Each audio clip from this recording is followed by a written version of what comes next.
Welcome to Voice Rising with Johnstad. Enjoy weekly conversations with leading luminaries, pioneering visionaries, singers, poets, musicians, and sound healers as we explore the profound role our voice plays on the path to self-realization and global enlightenment.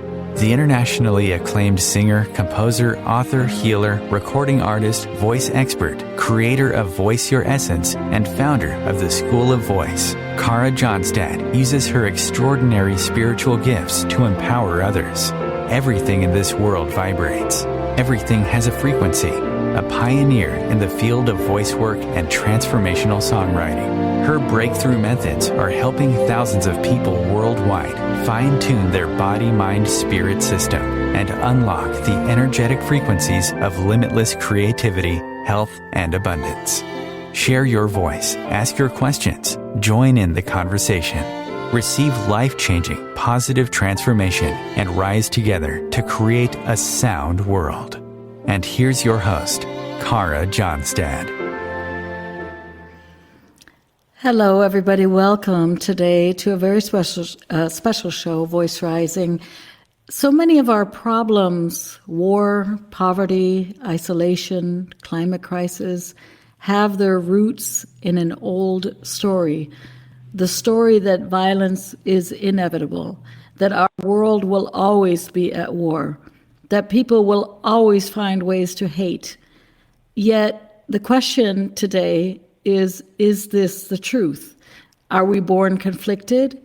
Is it our nature to be in constant struggle? Or has the story been fed to us and it continues to repeat itself until we dare to rewrite it? With me today in studio is Michael Nagler. He is an author, peace activist, founder and president of the Meta Center for Nonviolence. And together we're going to explore these questions. What is the frequency of peace? Is peace our true nature? And how can we collectively shift harm to harmony? Welcome, Michael, to Voice Rising. Thank you so much, Cara. I'm absolutely delighted to be here on radio. Thank you. And, well, I am sitting in the middle of Europe. I'm sitting in Berlin, and I know you're on the West Coast, so you're in California. You've written your last book, which is called The Third Harmony, The New Story of Human Nature. And you've also produced a documentary, which I have watched and recommended and highly recommended to everybody out there. There is a board game, which I have not yet tried, but which I hope to try at some point.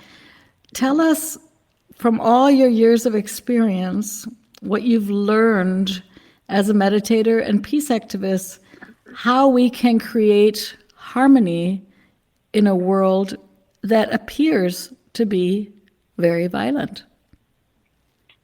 Well, that is the question, isn't it? We used to say the $64,000 question, but it's, of course, inflation has set in and it's worth much more than that. Yes. I think we can only succeed in this noble search by discovering who we are. And the simple fact, well, there's two facts about our human nature that have to be understood and that are almost completely covered up by what we call the old story. The old story of human nature being that we are our physical bodies, and so therefore we're separate. Just look at us. So therefore our interests are going to be in conflict, and therefore the Darwinian notion of survival of the fittest translates into a kind of social Darwinism, and that there's no escaping from all of that. So the new story says, well, now wait a minute. There is abundant evidence that, yes, we have physical bodies, no question about that, but we also have two other elements which are by logarithmic jumps or quantum jumps, if you will, more powerful, more significant, more hopeful, and much more who we really are.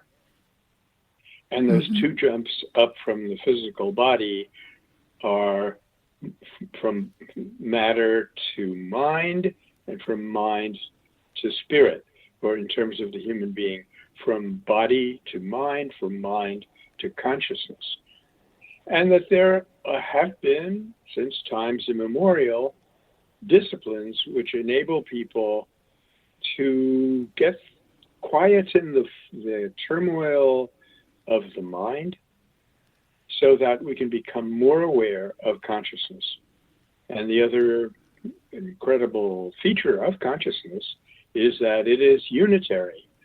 You know, there is no rupture, there's no break between consciousness anywhere in any living being.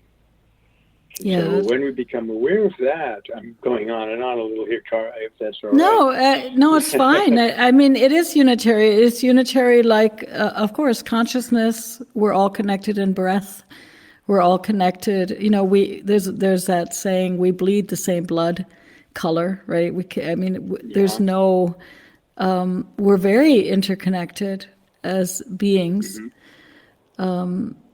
I mean, my struggle, I guess, you know, sitting in Berlin and watching another war unfold. And of course, Berlin having the rich history that it does of wars, especially, you know, we ended with a horrific Second World War. And then there was a lot of division. And when the wall fell, it was an incredibly powerful moment of unity in the city. Yes. And there was so much hope and power to rebuild. And there's so much hope in this idea of how can also Europe, many different cultures, different languages come together. And I guess maybe this is where I ask somebody with your wisdom is, you know, it's kind of like here we know that the rose flower is so precious. And we have, I mean, I've been meditating daily for years. And what can we do in these moments when people are fleeing, bombs are falling, and we're watching not only a war unfold, yet another war, because people talk about it, this as if it's the only war. I mean, we have Yemen, we had Syria, we have continuous war. We also have a planet crisis. You're in California, you know that there were wildfires. So it's like we're really, you would think we do everything to invest in love in the news story, right? Because we're committing suicide, right? So what is it? Is it that we look at the otherness instead of the oneness? Is it the mass media, which is feeding us these stories that is the way we are, that history will always repeat itself? What is it that makes us, thousands of people millions of people want peace. So what is it that keeps us from understanding that this is our true nature, right?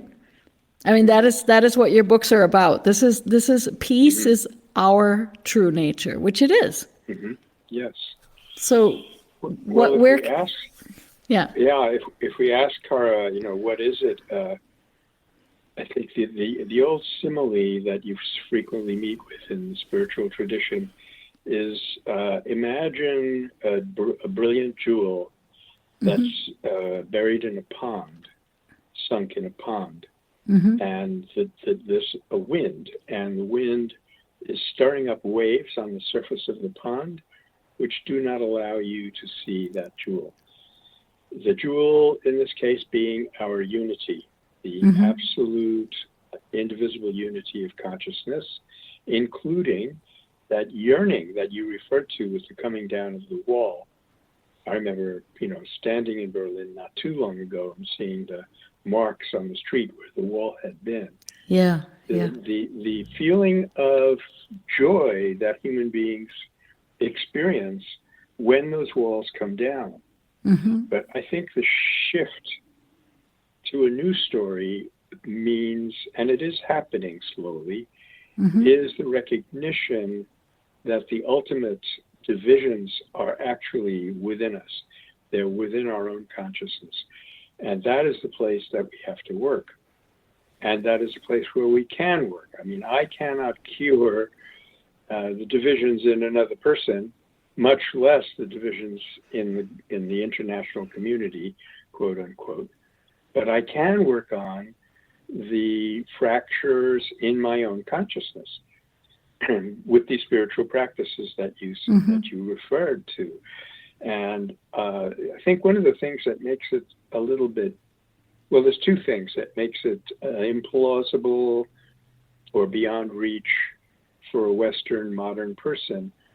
One is that it's extremely difficult, and we're conditioned to think we're going to go out and buy something or eat something or inject something and the problem will be over. It goes flies in the face of that kind of wishful thinking. And the other is what you just referenced, the mass media. They're constantly pummeling us with this story of separateness and, if it leads, it bleeds kind of thing. So that's what the third harmony is about. The three harmonies are harmony with nature, harmony with one another, and finally harmony within ourselves. And a human being who achieves that third harmony gains a tremendous power because of the ultimate truth value of that vision of unity. So that's how you get a Gandhi or Mandela or somebody else. They have so harmonized the forces and the various layers within their own consciousness that one thing that automatically happens then is that you realize that your consciousness is identical with others. It's only because we're so conditioned to think of ourselves as a body that we think of ourselves as separate. As we go to mind, we find, like you and I are having this conversation right now, our minds are joined. And above and beyond that, our consciousness is one. It was never separate. It's just something that we have to realize by, as I say, dampening those vibrations in the mind. And, modern sciences have been helpful here. We're going to teach a course starting Friday here at the Meta Center on science and nonviolence. Modern science has been helpful, showing that there are connections among human beings that we are not aware of and cannot account for on the physical level, and really documenting how all of reality is an interconnected whole. Yeah, talk to us a little bit about quantum physics and non-locality. How, even though there's, let's say in this moment, a war happening, we can still feel a connection and, how would you say, navigate in a way together that we can be a force of peace and support peace, although it's thousands of miles away. Well, when you reach into that quantum world, distance doesn't seem to matter. That was one of the incredible discoveries that was made in the very early years, that a quantum event that occurs, which is really any event, really propagates throughout the whole universe. It happens everywhere, space and even time for that matter, in a sense, do not exist in the quantum world. However, that is a nice abstract idea, but what we have to do is explore it and experience it in our own lives. I remember, it's a funny little episode that I always like to start with, Cara. I was going over to San Francisco one time from East Bay in a bus, and these two kind of teenage girls were sitting in front of me, and they were talking, and one of them said to the other, "I don't know why things go better when I'm nice to the creep. They just do." And so it's all about that. Now, if that poor young lady had a theory explaining why things go better when you're nice to creeps, that insight, that experiential discovery that she made would have stuck and she could have built on it. So that's what the Third Harmony Project is all about, the book, the film, the board game, is to give people that model to understand that the divisions among us are on the surface, and the unity that is among us, that we all are, is at the very depth. So I think now, to get down to what you're actually asking me, is I think that when a person reaches that kind of unity, it spreads.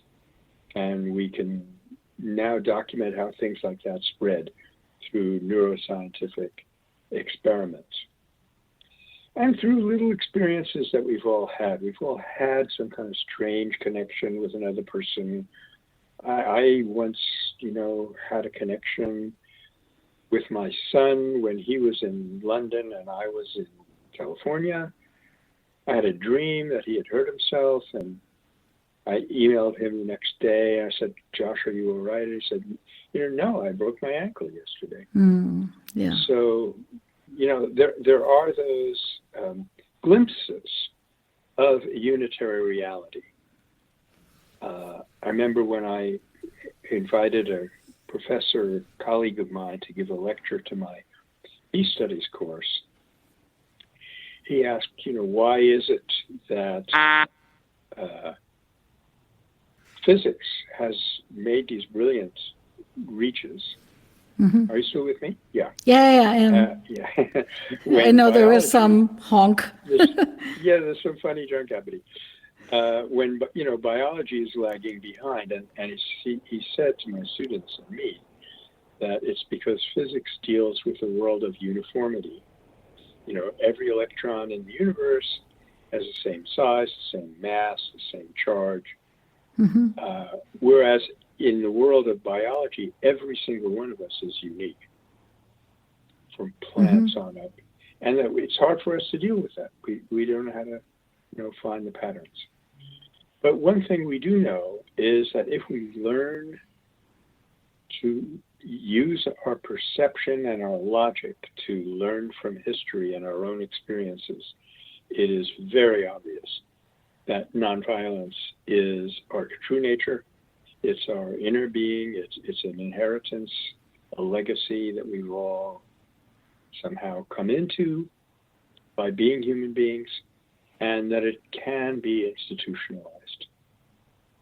Well, that's the exciting part, I think, for, for meditators, for artists, for people that have looked at this from all sides, is that and if we just go back, if we could just really feel into our bodies, or if we have had families, we know that every child is born really with a very open heart.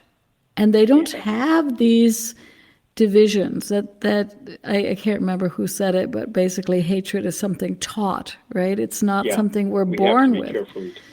Yeah, we have to be. And so that is the exciting part. I guess the question for me, because I read your book and I think your work is amazing. And I personally think similar to,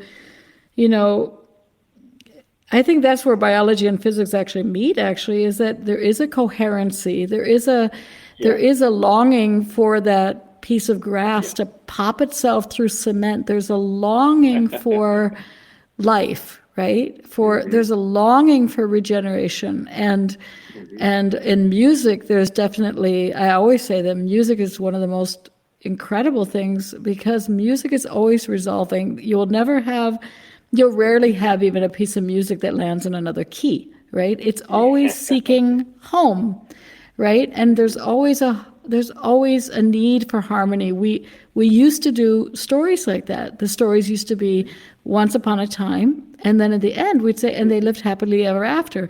And we felt good about that, right? And now we're having all these cliffhangers that we never resolve. We never finish the story, right?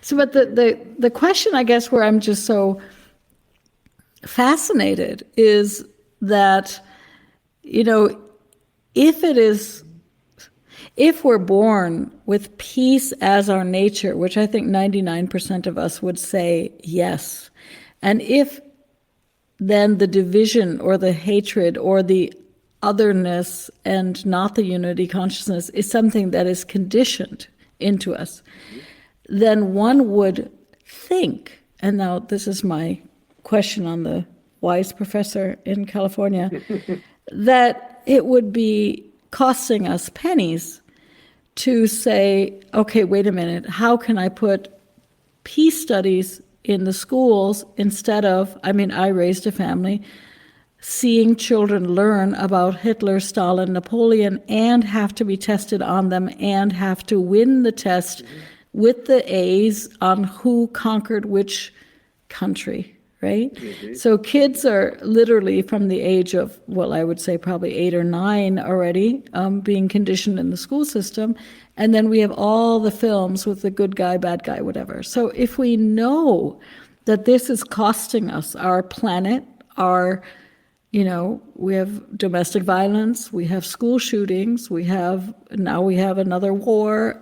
Why in the world? We're all very smart people. Are we not? Are we continue to invest billions in movies and books that are repeating this saga of divide and conquer, and not investing radically in media and entertainment, and not media or stories that are uplifting and showing the humanity that we actually have? Well, I was on a panel yesterday, or at least I listened into it, and one speaker pointed out that in a particular category, the European Union is investing $80 billion in something called defense and $1 billion in peace building. And like many people, my colleagues, like yourself, I'm sure, one way to trace it to something simple that we can grasp onto is sense of separateness. If there is a sense of separateness, there's going to be fear.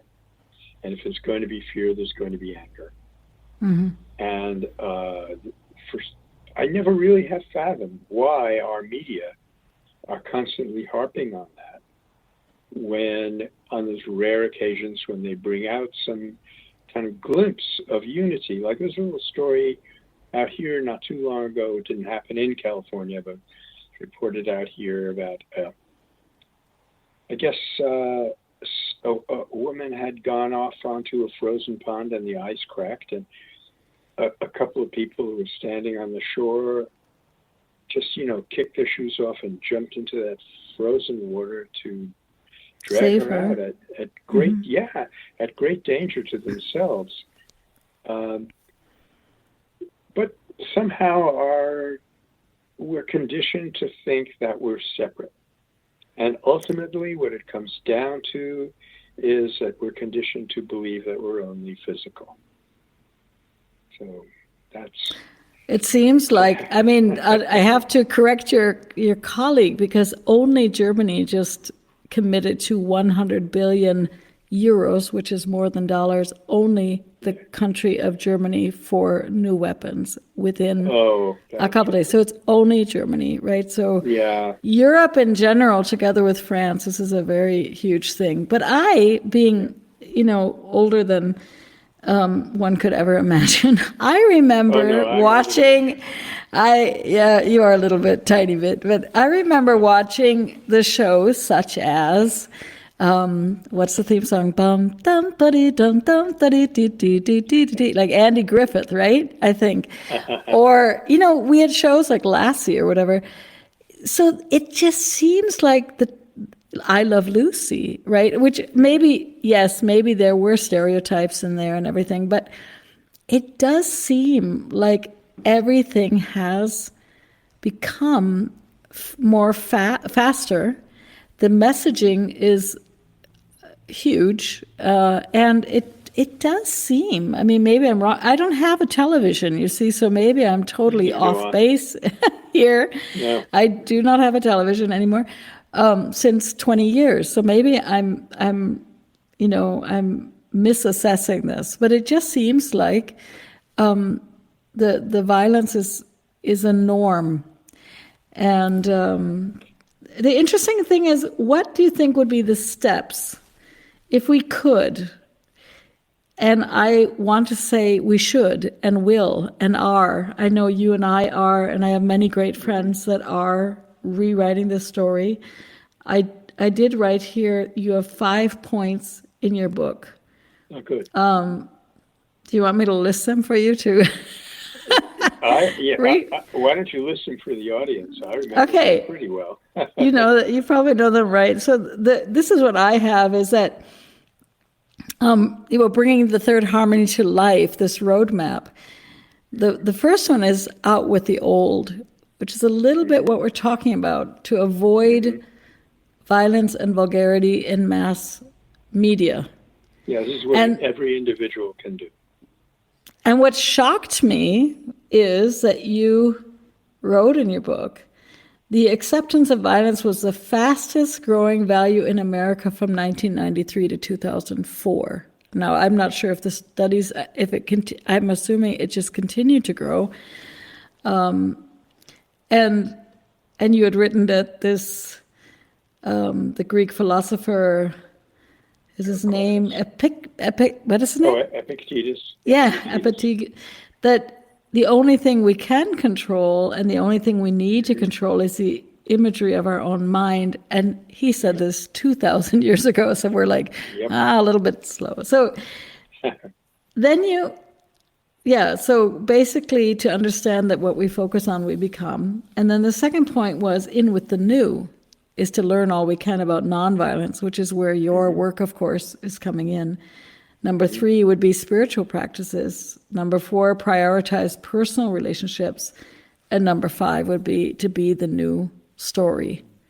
Yeah, to learn it and it kind of assimilate it as your window onto the world.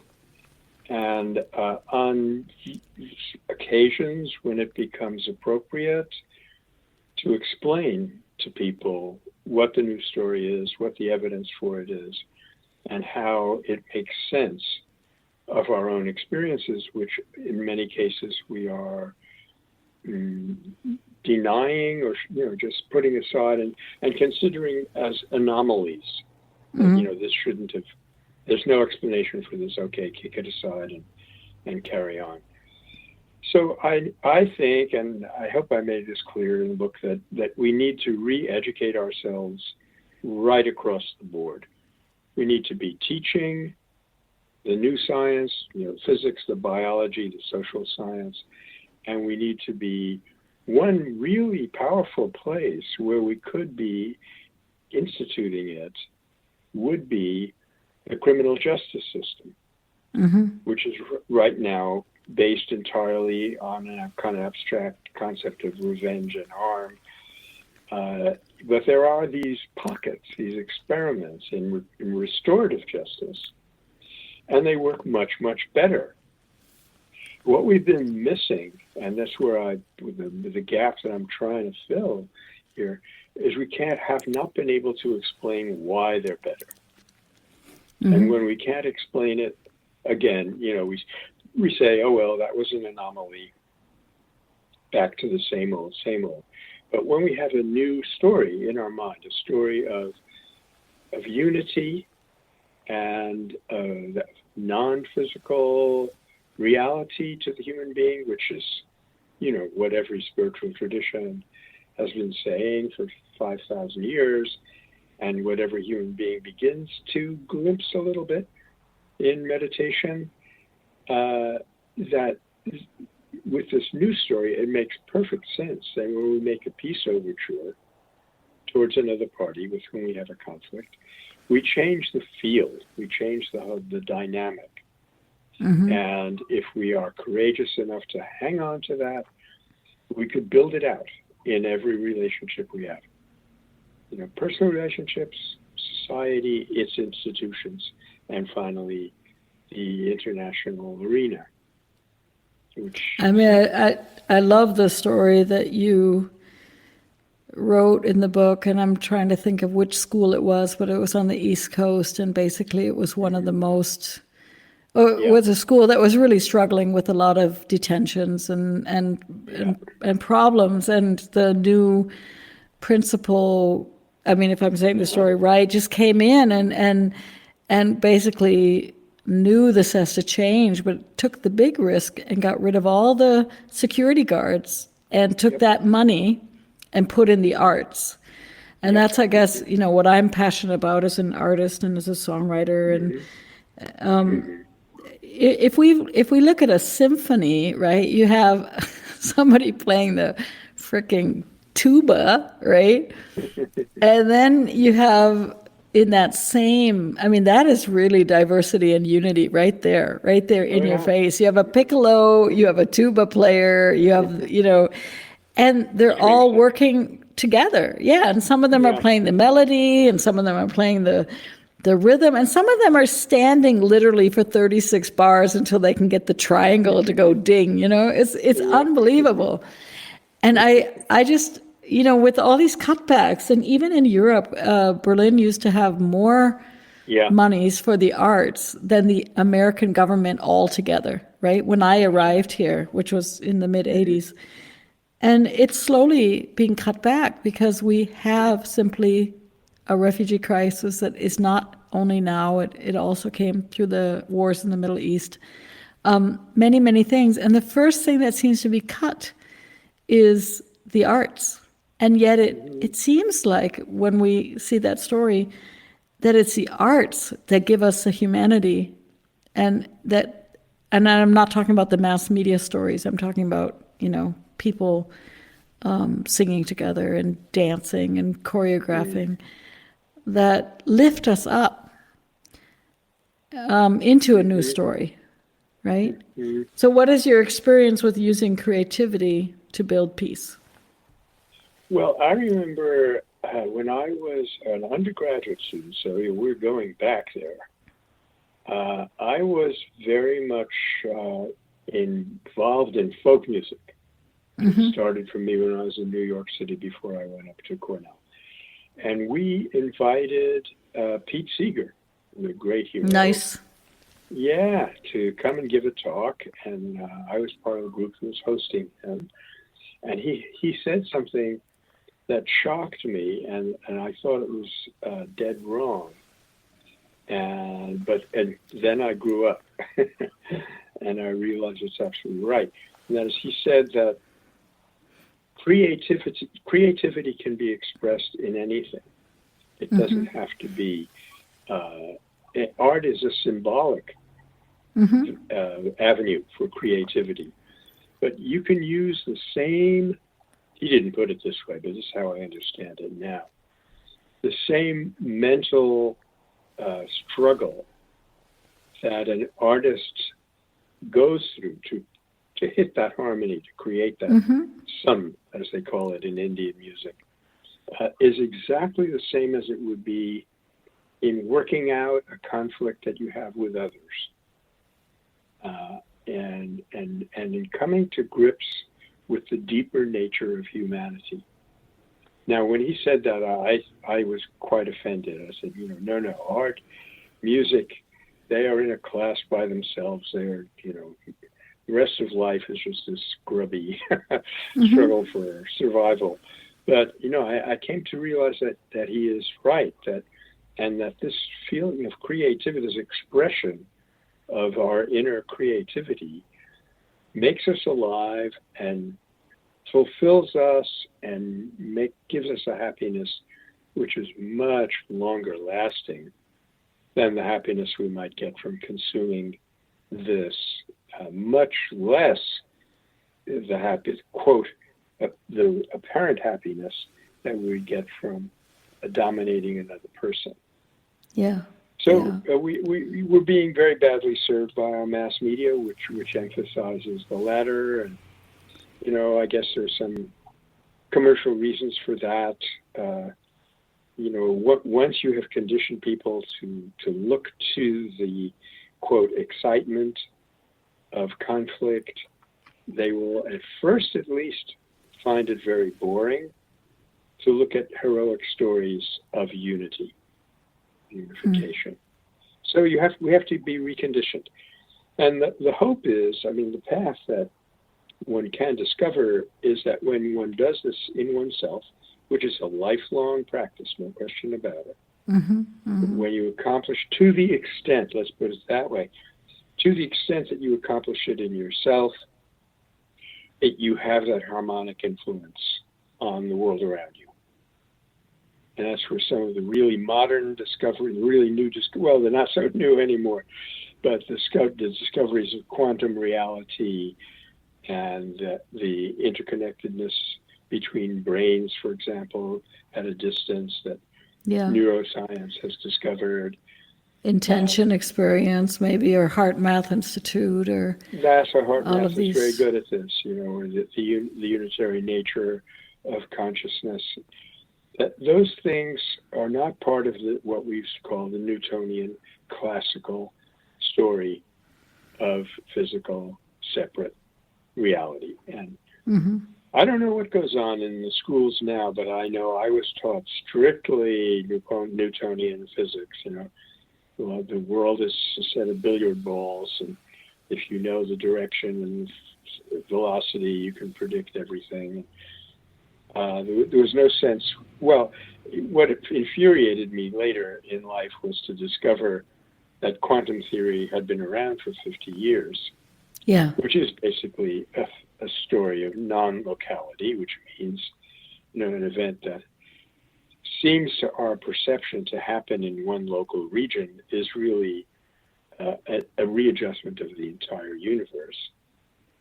And that was propagated because it was convenient and graspable. But I maintain, and experiences have shown here and there, that it's just as easy, just as feasible to condition people to see the unity, the spiritual interconnectedness, if you like, the unity of it all. Yeah, or this beauty, that a birch tree and a pine tree and a oak tree and a maple tree are all different and yet are all trees, right? This kind of idea that it doesn't have to be either or. It can be that we're in the depths, we're all unified, and we're also very diverse. On the surface. So that is when I finally came to that, Cara, that is the main problem, is to not have a sense that we have depth. And there's an American writer, Ken Wilber, who coined this term, flatlanders. We're all flatlanders. We think that the surface level of our consciousness, our likes and dislikes, the little things that we cobble together and say, this is us, meaning our personality, forgetting that the word personality comes from a Latin word meaning a mask. that is the reality. So this lacking the sense of depth leaves us kind of stranded and frightened and isolated, and that's what we have to correct. I remember one time when I was still teaching, I was walking across a little bridge out back of my building, and one of my favorite students was sitting on the railing of the bridge, just crying her eyes out. And I stopped and said, "What's the matter, honey?" And we fell to talking, and it was about the deplorable nature of the world and all of this separateness. And I said to her, what you're seeing is there, but there is another world. And since then, I've gone 2 steps further, that we can not just become aware of, but locate ourselves in that other world, and we can use that awareness as a new set of criteria for designing the outside world. And That's boy, a when we beautiful do that- vision. Yeah. Yeah. Well, Yeah. it's kept me going all these many years. Micah, we're coming to the close of this show. You talk about, moving the heart. If you had a couple of words for people, I think that's a beautiful image. It's like we tend to focus on what's not going right, but there's a lot of things that are going incredibly right. I mean, people are opening their homes in Berlin. People are really cooking together. People are working passionately to save our planet. People are planting trees. What are a couple of words that you could give the people to keep in their little golden nuggets for their pockets, that to give them the hope that we can change the story and write a new story? I think people should have absolute faith that that is who we really are, and that because that's who we really are, it cannot but prevail in the long run. And human life is very meaningful, and the meaning comes from the contribution that we make to that awareness that we've been talking about. That's about as few words as I can get it into.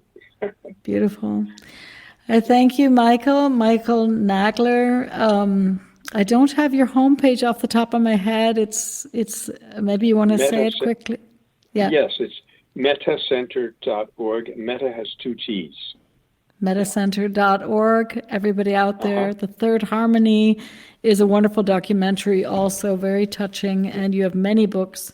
I thank you so much and for holding the frequency of peace for so many years.